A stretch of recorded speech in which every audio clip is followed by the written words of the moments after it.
Paramhans joining अभय चरण भक्तिनंद स्वामी श्री प्रभुपाद महाराज की श्री श्री राधा प्रसाद की श्री श्री गौरताय की श्री श्री सीताराम लक्ष्मण हनुमान की गौर प्रेमानंद। ओम नमो भगवते वासुदेवाय। तो मैं श्रीमद् भागवतम के 5वें स्कंद के 12वें अध्याय का 16वां श्लोक पढ़कर सुनाऊंगा। मेरे पास इंग्लिश की किताब है तो इंग्लिश में पढ़ूंगा।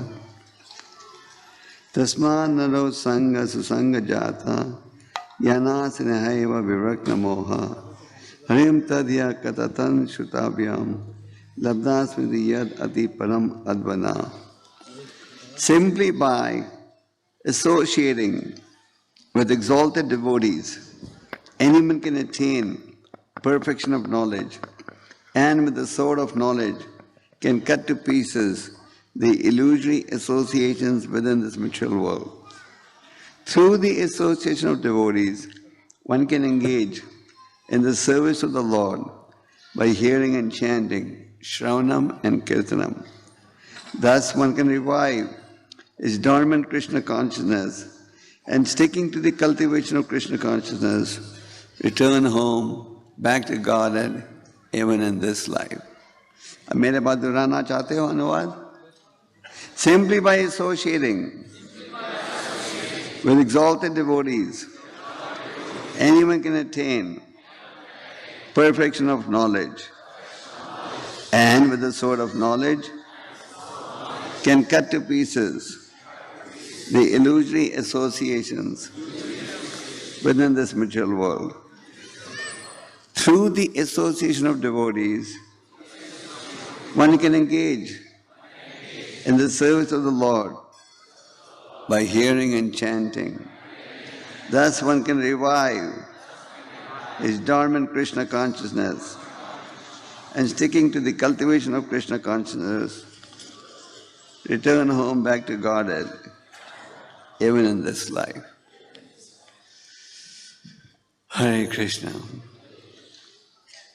तो इस श्लोक का उच्चारण जद भारत कर रहे हैं।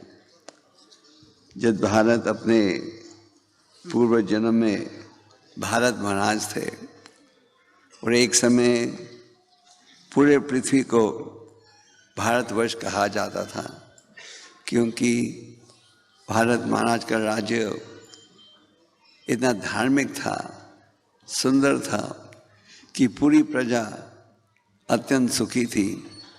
और जिस प्रकार राम राज्य के समय कोई कष्ट नहीं था समाज में, भारत महाराज के राज्य के समय भी कोई कष्ट नहीं था। उनके पूरी पृथ्वी को भारतवर्ष कहा जाता था। आज जब हम भारत की चर्चा करते हैं तो एक छोटा सा इलाका है, पर एक समय पूरी पृथ्वी को भारतवर्ष कहा जाता था। तो भारत महाराज भगवान ऋषभदेव जी के पुत्र हैं। भगवान ऋषभदेव भगवान के अवतार हैं। उनके 100 बेटे थे, जिनमें सबसे बड़े बेटे का नाम था भारत। और भारत महाराज ने हजारों सालों पर तक राज्य किया। सतयुग में लोगों की अवधि थी 1 लाख साल, त्रेता युग में लगभग 10,000 साल, द्वापर युग में लगभग 1,000 साल और कलयुग में ज़्यादा से ज़्यादा 100 साल है। और शासन करने के पश्चात उन्होंने अपने राज्य की जिम्मेदारी को त्यागा, बड़े बेटे को सौंपा और वो जंगल में गए भगवान का चिंतन करने। पर जब वो जंगल में गए चिंतन करने तो वहाँ एक दिन उन्होंने देखा एक हिरनी का पीछा कर रहा था एक शेर, और हिरनी के घर में बच्चा था।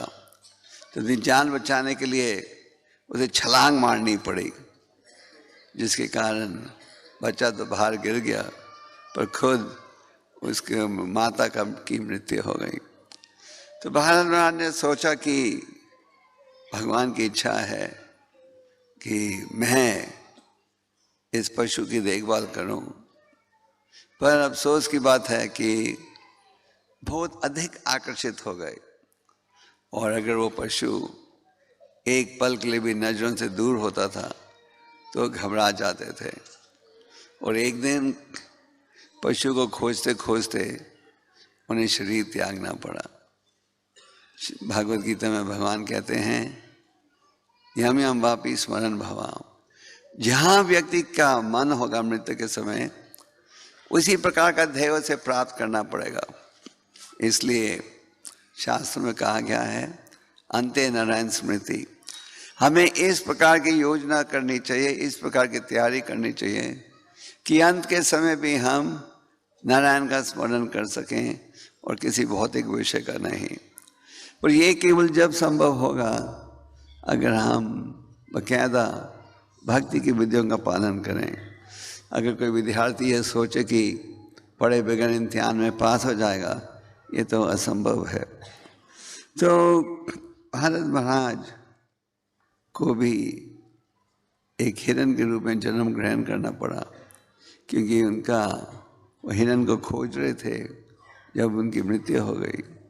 पर ज़्यादा देर उन्हें नहीं रहना पड़ा इस देह में, और जल्दी उन्होंने फिर जन्म लिया एक ब्राह्मण कुल में, जिनमें उनका नाम था जद भारत। और जब उन्होंने जद भारत के रूप में जन्म लिया तो उन्हें ये पता था कि मैंने पिछले जन्म में ये गलती की थी जिसका ये परिणाम हुआ था। तो उन्होंने ये निर्णय कर लिया कि अब मैंने फिर से ये गलती कभी नहीं करनी, और बड़ी गंभीरता के साथ भगवान का चिंतन कर रहे थे दिन रात। और समाज में ऐसा व्यवहार था जैसे वो गूंगे हो और बहरे हो। थे नहीं गूंगे और बहरे, गूंगे और बहरे थे केवल भौतिक विषयों के लिए, आध्यात्मिक के लिए नहीं। और एक समय एक राजा था जिसका नाम था महाराज रघुगना, और राजा को पलकी में ले जा रहे थे। राजा जा रहा था कथा सुनने के लिए, और राजा को की सेवक पलकी में उठा रहे थे, पर राजा को देर हो रही थी। आजकल आप तेजी से जाना चाहो किधर तो आप मोटर को और तेजी से चला लेते हो, पर उन दिनों में ये सुविधा नहीं थी। तो जो सेवक थे पलकी उठा रहे थे, उन्होंने देखा कि सामने एक बड़ा पहलवान अच्छे कद का व्यक्ति खड़ा है। तो उन्होंने कहा कि आओ राजा का सहयोग दो, ये पलकी उठाने में सहयोग दो, राजा बैठे हैं, राजा साहब। तो जद भारत आ गए सहयोग देने के लिए। पर जद भारत और दूसरे सेवकों में अंतर ये था, जद भारत थे ऊंचे कोटि के भक्त, और ऊंचे कोटि के भक्त होने के कारण उनका भाव ये था, प्रयास ये था कि एक चींटी को भी कष्ट नहीं पहुंचाया जाए।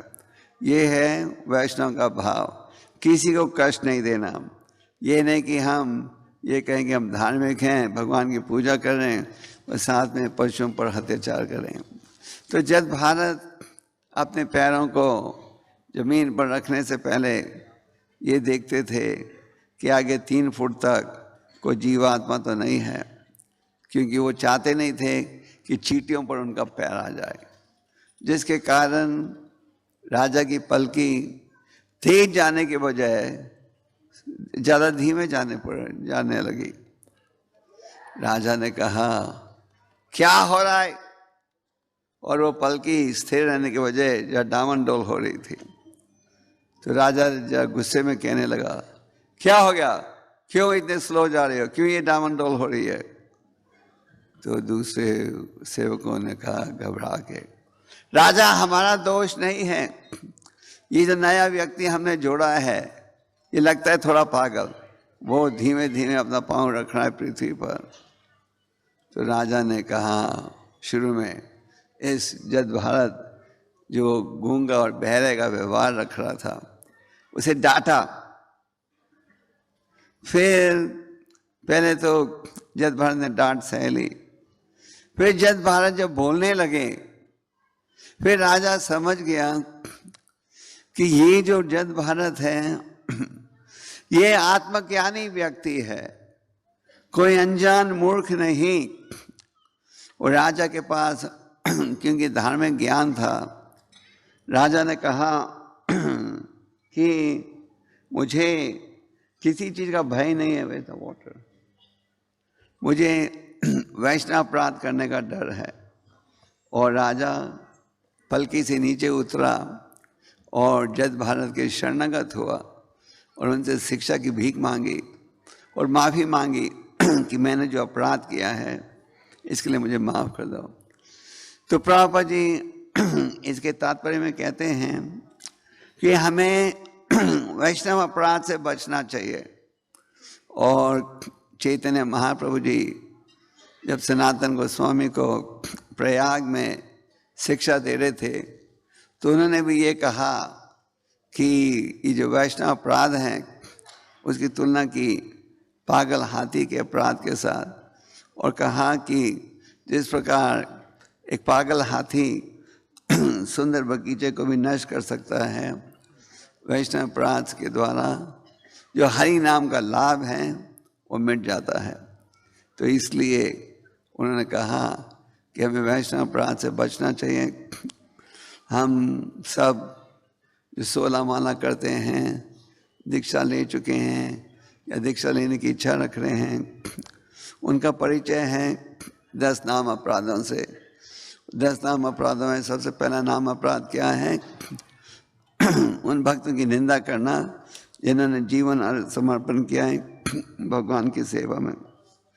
तो जद भारत ने उपदेश देना आरंभ किया, महाराज रघुनाथ ने उपदेश को स्वीकार किया और इस अध्याय में विनती की कि आप और गहराई से मुझे समझाइए। जैसे आप भगवद गीता में भी देखते हो कि अर्जुन ने कई प्रश्न पूछे।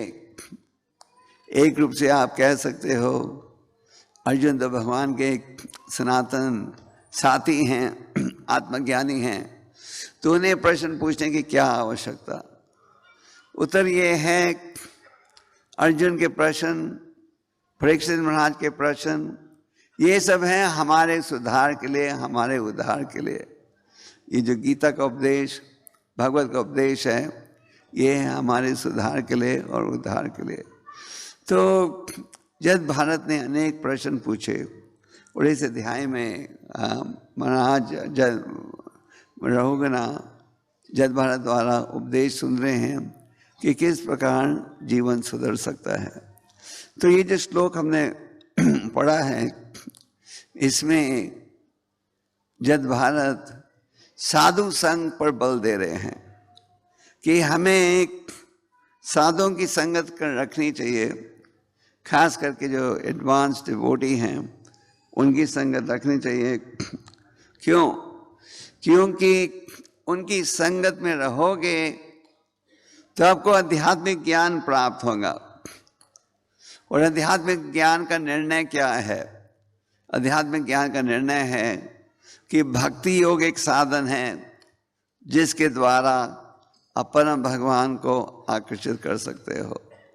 और भक्ति योग आरंभ होता है श्रवणम और कीर्तनम के माध्यम से। तो जो असली साधु है वो केवल आपको शास्त्र पर आधारित शिक्षा देगा, अपने मन की शिक्षा नहीं देगा। जैसे अगर आप प्रभुपाद जी के पत्रों को पढ़ो, प्रवचनों को सुनो, तात्पर्य को पढ़ो, तो देखोगे ये सब बिल्कुल शास्त्रों पर निर्भर हैं 100%। तो धर्म का अर्थ है भगवान की वाणी, और जो असली साधु है वो शास्त्र पर आधारित ही शिक्षा देता है। तो भक्तों की संग में आपको ज्ञान मिलेगा, ये उपदेश दिया जा रहा है जद भारत के द्वारा। और इस ज्ञान के द्वारा आप अपने जो माया के भाव हैं उनको उखाड़ सकते हो। जैसे कि गीता के 3 अध्याय में अर्जुन ने पूछा, क्या कारण है कि जानते हुए भी हम गलत कार्य करते हैं?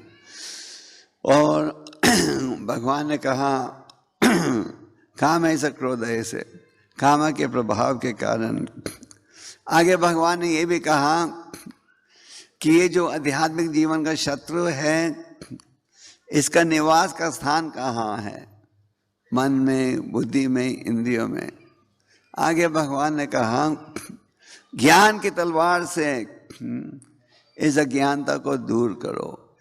तो 2 प्रकार के ज्ञान होते हैं, भौतिक ज्ञान और आध्यात्मिक ज्ञान। भौतिक ज्ञान हम प्राप्त करते हैं पाठशालाओं में या और महाविद्यालयों में इत्यादि, पर आध्यात्मिक ज्ञान हम प्राप्त करते हैं संतों के द्वारा, गुरु के द्वारा।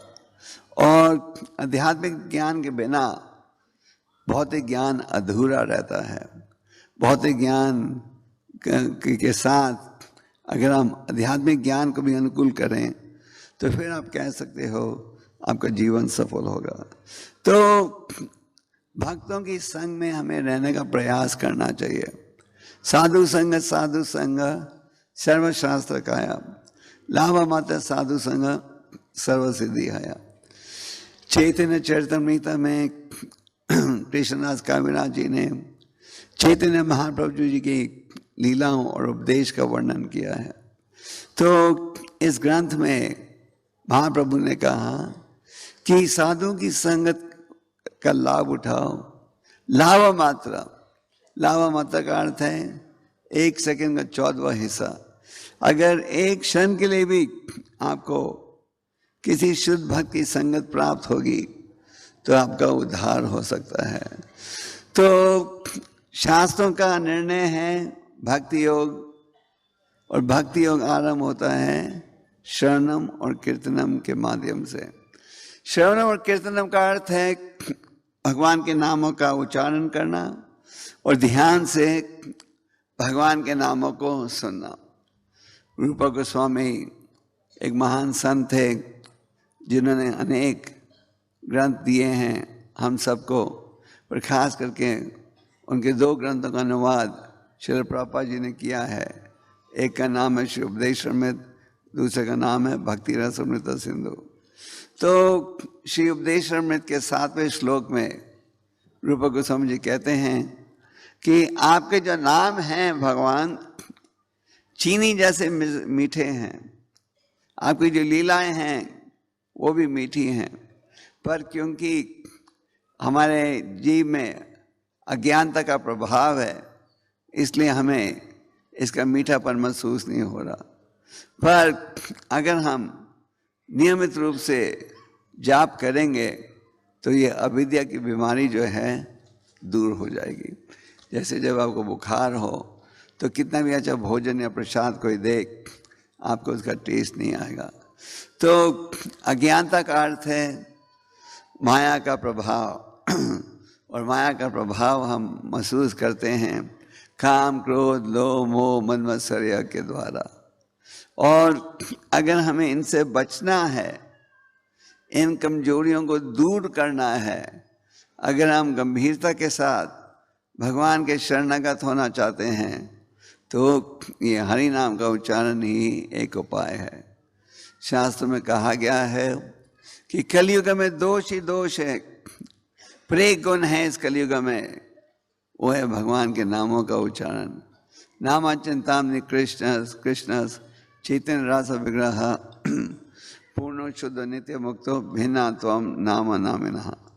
भगवान के जो नाम हैं वो चिंतामणि परस पत्थर के समान है। चिंतामणि परस पत्थर में इतनी शक्ति है, जहाँ भी किसी चीज़ को छुएगी वो चीज़ सोना बन जाता है। तो भगवान के नामों का उच्चारण चाहे आप ज्ञान से करो या अज्ञान से करो, आपको लाभ पहुंचेगा।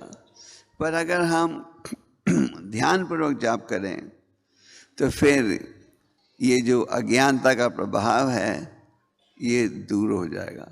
दूसरे शब्दों में, जैसे कि चैतन्य महाप्रभु जी ने शिक्षा शास्त्र के पहले श्लोक में कहा है, चेतो दर्पण मार्जनम।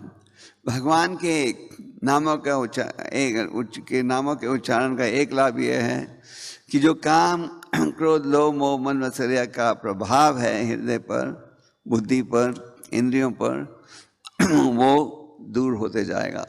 जैसे कि आप आईने की धूल को एक साफ कपड़े के साथ दूर कर सकते हो, या आप बुखार को दूर कर सकते हो दवाई के साथ, उसी प्रकार अविद्या का इतना गहरा प्रभाव है कि ये अविद्या दूर हो सकती है ये श्रवणम कीर्तनम के माध्यम से।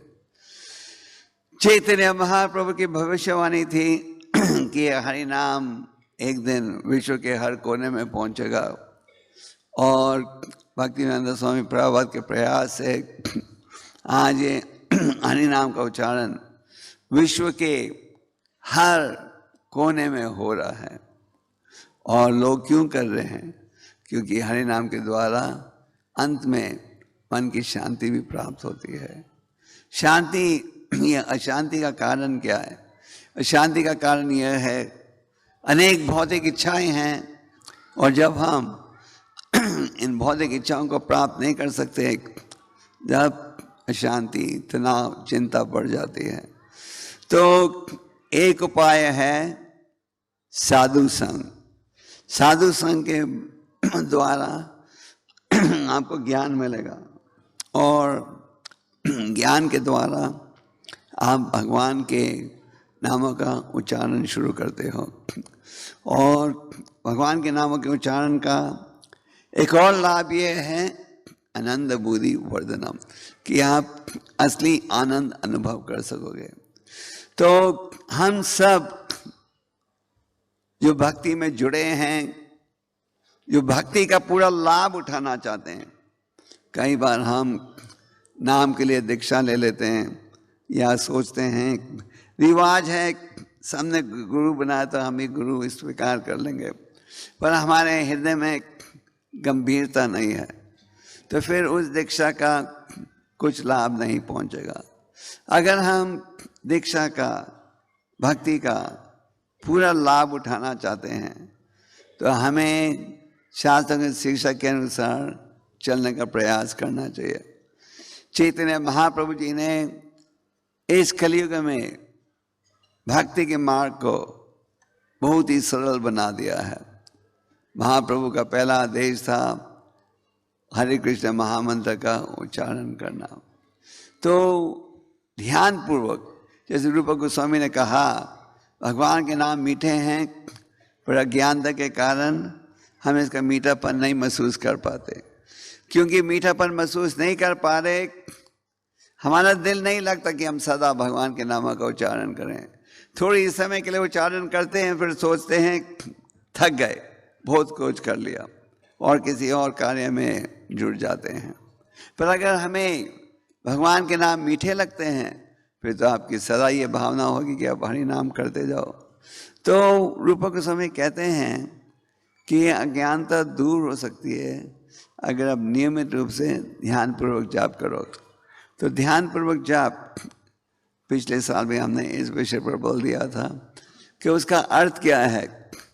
शास्त्रों में जप का वर्णन गुणगान किया गया है, पर आगे ये भी समझाया गया है कि हमें ध्यान पूर्वक जप करना चाहिए।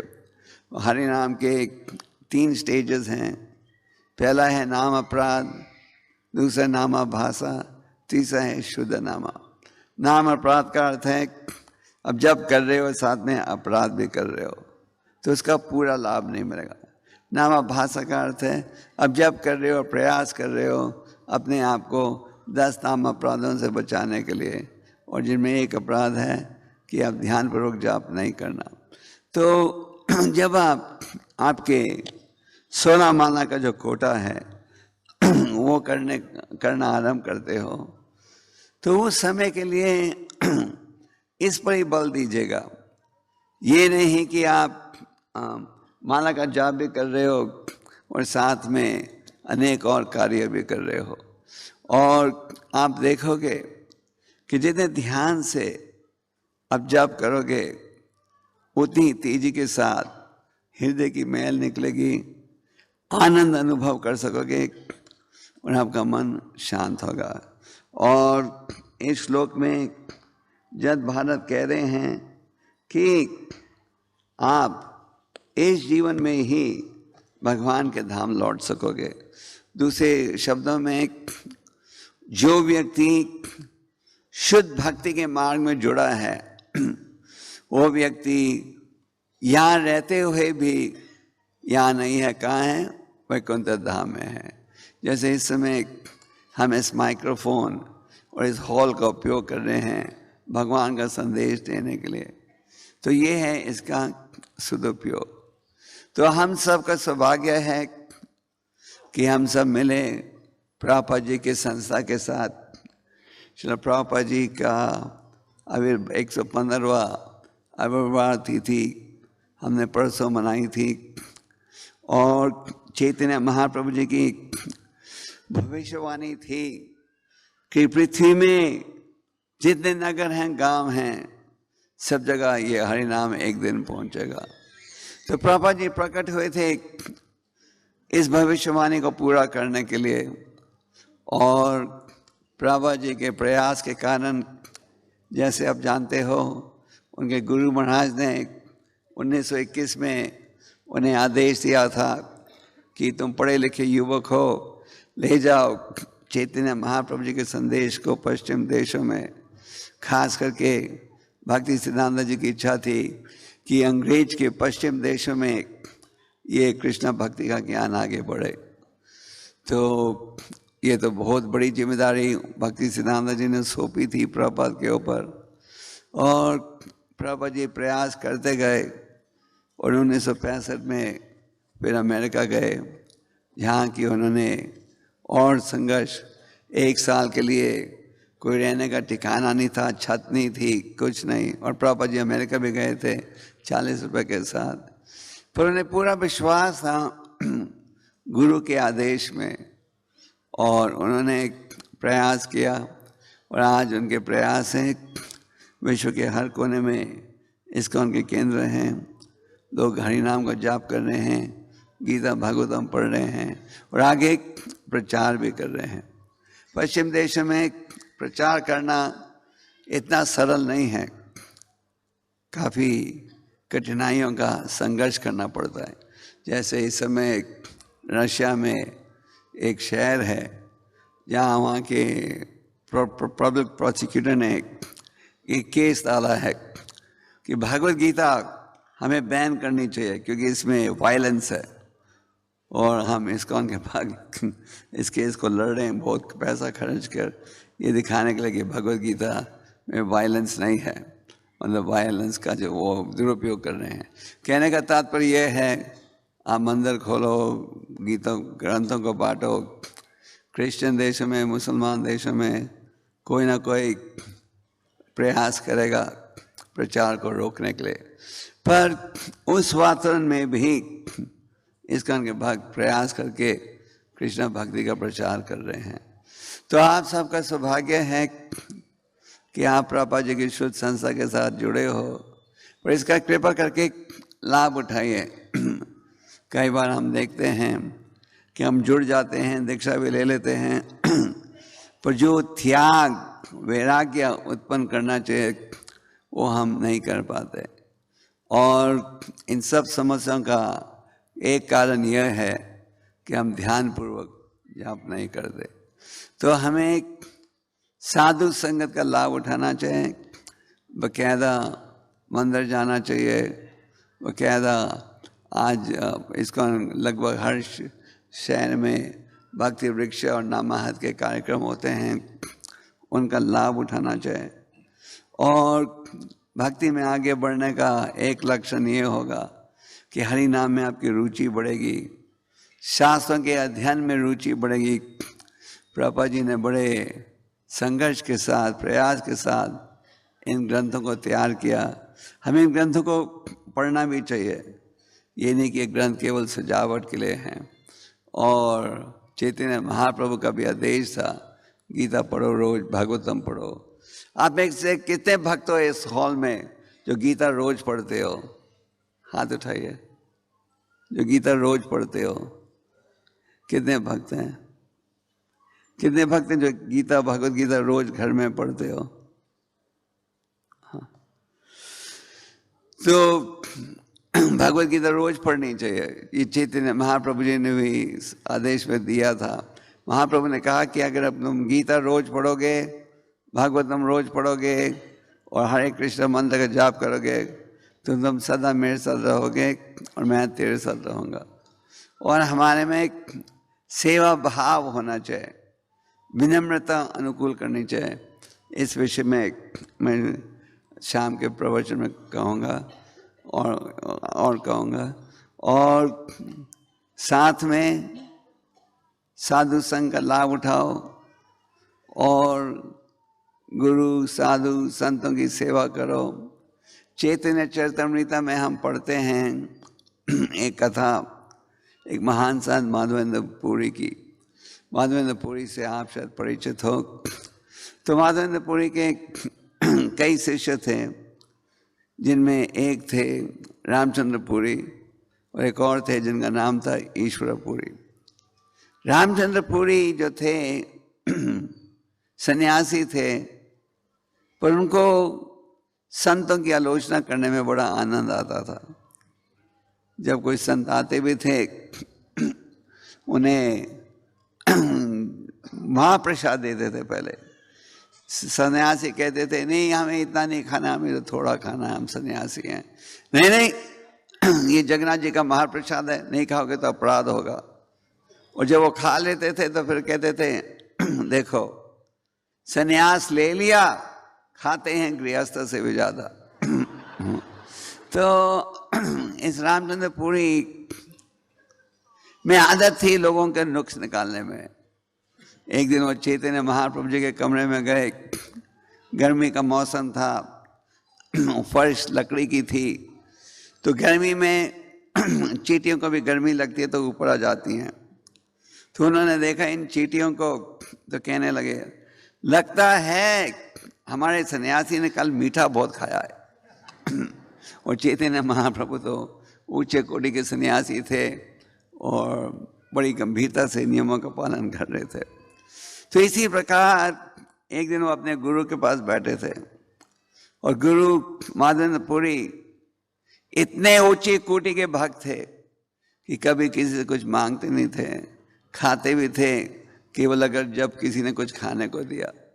तो माधवेंद्र पुरी विनम्रता से ये भाव प्रकट कर रहे थे कि मेरा जीवन समाप्त हो रहा है और मैंने भक्ति भगवत प्रेम प्राप्त नहीं किया। तो रामचंद्र पुरी गुरु की विनम्रता समझने की बजाय गुरु को उपदेश देने लगा कि आपको तो ब्रह्मांड का चिंतन करना चाहिए। तो गुरु इतने निराश हुए ये सुनकर कि उन्होंने कहा तुम मेरी नजरों से दूर हो जाओ, क्योंकि अगर तुम्हें देखते हुए मैं शरीर त्यागूंगा तो मेरा पूरा जीवन व्यर्थ माना जाएगा। इसकी तुलना में एक और शिष्य थे माधवेंद्र पुरी के, जिनका नाम था ईश्वर पुरी। ईश्वर पुरी बड़ी विनम्रता के साथ गुरु की सेवा करते थे। गुरु की बुरी आयु में कंधे में भी उठाते थे, मल वगैरह सब साफ करते थे। तो उनके गुरु उनकी सेवा से इतने प्रसन्न थे कि उन्होंने कहा कि मैं तुम्हें आशीर्वाद देता हूँ कि तुम सारे विश्व में प्रचार करो।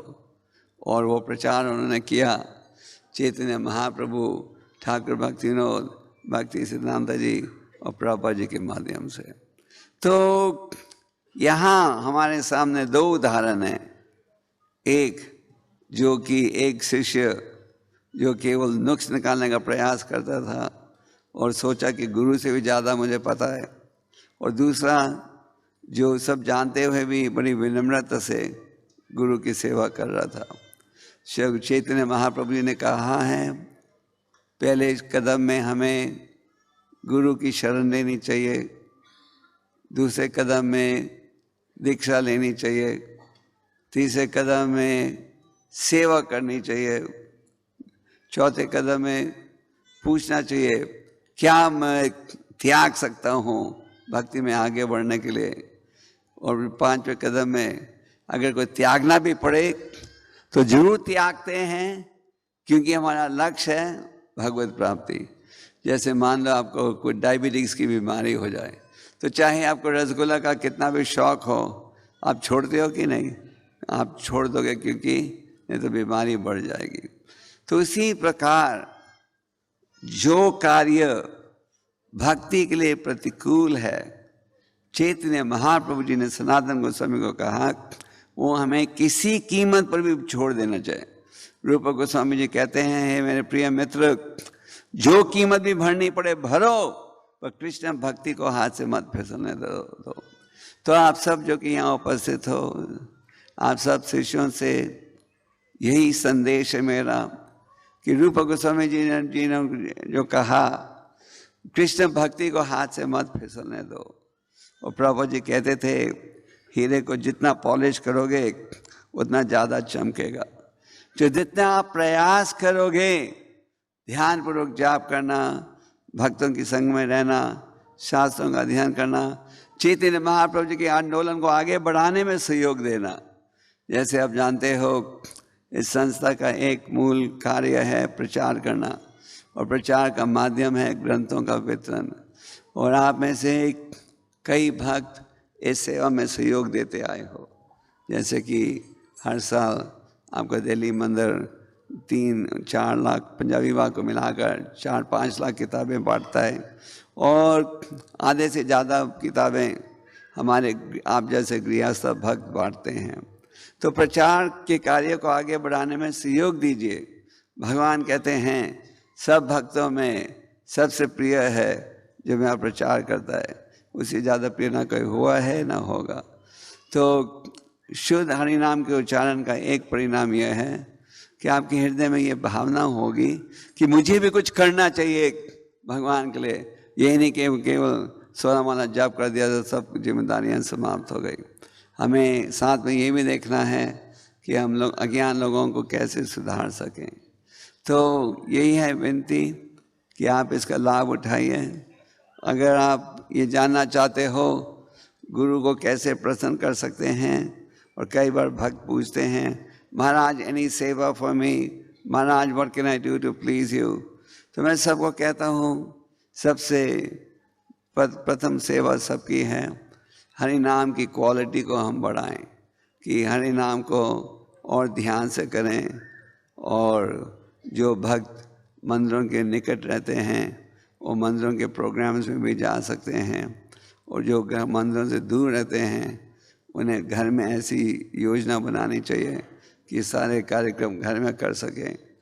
और अगर आपको लगे कि आप भक्ति में आगे नहीं बढ़ रहे हो तो गुरु या किसी एडवांस डिवोटी से चर्चा करनी चाहिए और पूछना चाहिए मैं क्या सुधार कर सकता हूँ भक्ति में आगे बढ़ने के लिए। अगर मान लो आपको कोई बीमारी हो जाए तो आप सदा यही खोजते हो उपाय, ये बीमारी दूर कैसे हो सकती है। तो हम सब की बीमारी क्या है?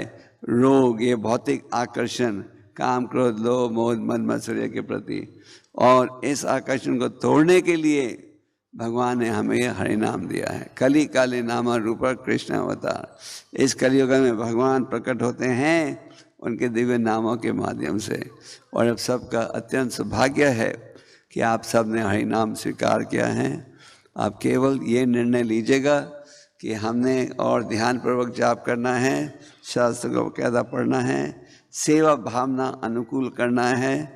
और अगर हमें कोई त्यागना भी पड़े तो हम त्यागने को तैयार हैं भक्ति में आगे बढ़ने के लिए। प्रभुपाद जी चाहते थे कि इस्कॉन संस्था समाज के सुधार का कार्य करे और सबसे ऊंचा सुधार का कार्य है भगवान के नाम, भगवान के संदेश का वितरण करना। तो आप सब इस कार्य में जुड़िए और अपने जीवन को सफल बनाइए। हरे कृष्णा।